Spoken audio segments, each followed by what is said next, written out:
మీరు అంటే నార్మల్గా చెప్తున్నాను. ఇప్పుడు రెండోది బాధపడేది, ఇప్పుడు వాళ్ళని చూడలేకపోతున్నా. నాకు వాళ్ళంటే ప్రాణం. నిజంగానంటే ఒక గంటన్నర కూడా ఉండలేను ఇంట్లో ఉంటే. నాకు ఇంకో పని లేదు ఇప్పుడు. నేను మా ఆవిడ ఇంకెవరు అంతే కదా. ఇప్పుడు ఏముంది, ఏదైనా ఇప్పుడు చేస్తున్నారండి 1-6 వేషాలు ఏదైనా వస్తున్నాయి అడుగుతాను ముందు. మీరు బాబు అని క్లియర్గా చెప్తాను, ముందు కథ చెప్పు కానీ అని. మెట్లు ఎక్కడం దిగటం కష్టం, గబగబా నడవటం చేయటం ఏదైనా కొంచెం డిలే అవ్వచ్చు, ఫ్యూ సెకండ్స్. అది పొజిషను, డైలాగ్ ఇలా మెమరీ అన్ని బ్రహ్మాండంగా ఉన్నాయి. నా ఫిజికల్గా నాకు ఉండేటువంటి ఇబ్బంది ఇది. మెట్లు ఎక్కడం దిగటం గబగబా చేయలేను. అలా స్టేబుల్ గా కూర్చుని డైలాగ్ చెప్పేది గబాలు లేవాలంటే ఉన్నట్టుండి గబాలు లేచి కొట్టటాలు చేయటాలు పట్టాలు అవి చేయలేను. ఇప్పుడు కథ చెప్పు అంటాను. ఓకే, వాళ్ళకి అర్థమైపోద్ది కదా వాళ్ళ కథలో మనం ఇది ఉంది పెట్టచ్చో పెట్టకూడదని. అవునండి. ఎందుకు చెప్తానంటే నాకున్న ఎక్స్పీరియన్స్కి నాకున్నటువంటి దీనికి ఏం మాట్లాడకుండా వెళ్ళి అంటే నేను దగ్గరండి ఎట్లంటే ఇప్పుడు చెప్తారేంటి సార్ ముందు చెప్పచ్చు కదా అంటారు. ఆ మాట అనిపించుకోవడం నాకు ఇంత తల కొట్టినట్టు ఉంటుంది. అంతే, మీరు ఇంత అనుభవజ్ఞుడైండి ఏం తప్ప ఉంది ఏదో భగవంతుడు ఇచ్చాడు. తర్వాత ఇక డబ్బు సంపాదన అంటారు, ఏదో పని లేకుండా బాగానే ఉంది పరిస్థితి. ఎంత గొప్ప అదృష్టం అంటే చెయ్యిట్ట పెట్టాల్సిన అవసరం లేదు. ఏదో ఇలాగే ఇంకా ఎవరిని అడిగితే 4 రూపాయలు. అవును, మీరు చాలా మందికి చదువులకి వాటికి సాయం చేయడం నాకు తెలుసు అండి. నేను ఆల్మోస్ట్ ఆర్టిస్టుల లెవెల్లోనే ఒక 7-8 లక్షలు ఖర్చు పెట్టి ఉంటానండి. లక్షలు ఇచ్చిన వాళ్ళు కూడా ఉన్నారు. తెలుసు నా పర్సనల్గా మీరు ఎవరికైతే హెల్ప్ చేశారో వాళ్ళు నాకు చెప్పడం నాకు తెలుసు. మీరు హెల్ప్ చేశారు ఏదోనండి, భగవంతుడు ఇచ్చాడు, బాగానే ఉంది. ఇప్పుడు మీరు బ్రహ్మానందం గారు, మీరు బాబు మోహన్, ఈ కాంబినేషన్ గురించి మీరు ఒకసారి తలుచుకుంటే ఆ రోజులు మీరు అంటే ఆ రోజు ముగ్గురు ఉండేవాళ్ళం అండి. కాకపోతే బ్రహ్మానందంతో నాకు కొంచెం కాంబినేషన్ తక్కువ ఉండేవి. ఎందుకంటే అతను ఎక్కువగా హీరో పక్క వేషాలు వేసి ఉండేవాడు. మీరు అబ్జర్వ్ చేశారు, హీరో పక్కన సపోర్టింగ్ కమెడియన్ లాగా హీరో పక్కన ఉండేవాడు. మీదేమో సెపరేట్ క్యారెక్టర్ ఉండేది.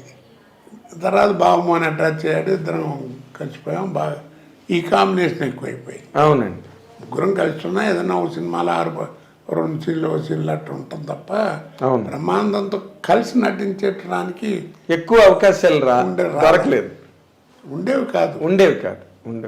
మిమ్మల్ని మీరు ఎంత రేట్ చేసుకుంటారండి? ఒక ఎస్వి రంగారావు, ఒక నాగభూషణం గారు, ఆ సిరీస్లో కనుక మిమ్మల్ని తీసుకుంటే ఒక సత్యనారాయణ గారు, మిమ్మల్ని మీరు ఎంత రేట్ చేసుకుంటారు? దానికి సమాధానం ఒకటి చెప్పనండి. చెప్పండి. ఓ రోజు చాలా టైర్ అయిపోయానండి. ఆ రోజు బాగా ఒళ్ళంతా అలసిపోయినట్టు అయిపోయింది. మా అబ్బాయి వచ్చి పడుకునేవాడికి 11:30-12 అయింది రాత్రి. ఈ రూమ్లోనే ఇక్కడే నేను ఇట్లా కూర్చున్నాను, వాడు అట్లా కూర్చున్నాడు. తొందర పడుకోండి, పొద్దున్న 5 లేవాలి, బెంగళూరు వెళ్ళాలన్నాడు. ఏంట్రా మరి ఇవాళ ఏంటో బద్ధకంగా ఉందిరా, 2 గంటల నా నిద్ర లేకుండా చేస్తాం, ఫ్లైట్ అంటే 2-3 గంటల ముందు లేవాలి, ఎలా రా అబ్బాయి అనుకుంటున్నా అని అన్నా.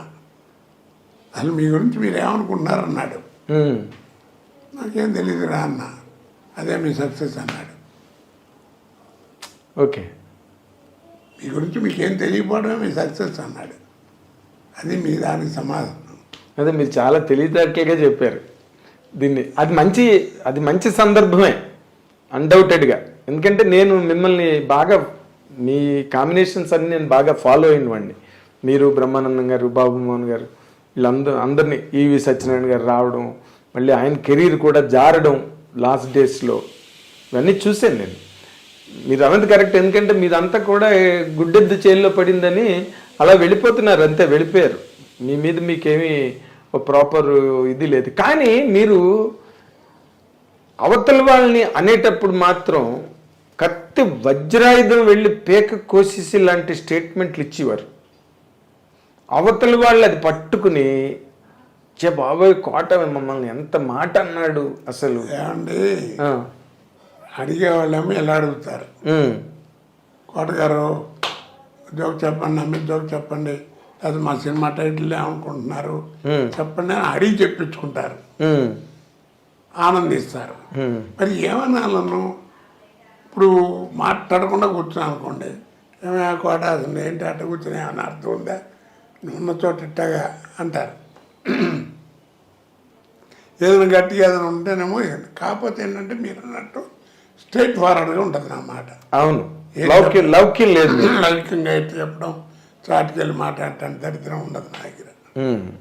డైలాగ్ బాగా ఇప్పుడు డైలాగ్ బాగా చెప్పలేదు, రాసాయంగా ఉందని చెప్పేసి. అవును, నేను అలాంటి చాలా సందర్భాలు నేను చూశాను లొకేషన్స్లో, మీరు అనడం వాళ్ళు దాన్ని అవన్నీ నేను చూశానండి. బట్ వాళ్ళు కూడా పాపం కోటగారు చెప్పారంటే ఏదో ఉంది విషయం అనుకుంటారు తప్ప, అంటే నేను పర్సనల్ క్యారెక్టర్ గురించి పెద్ద మాట్లాడినండి.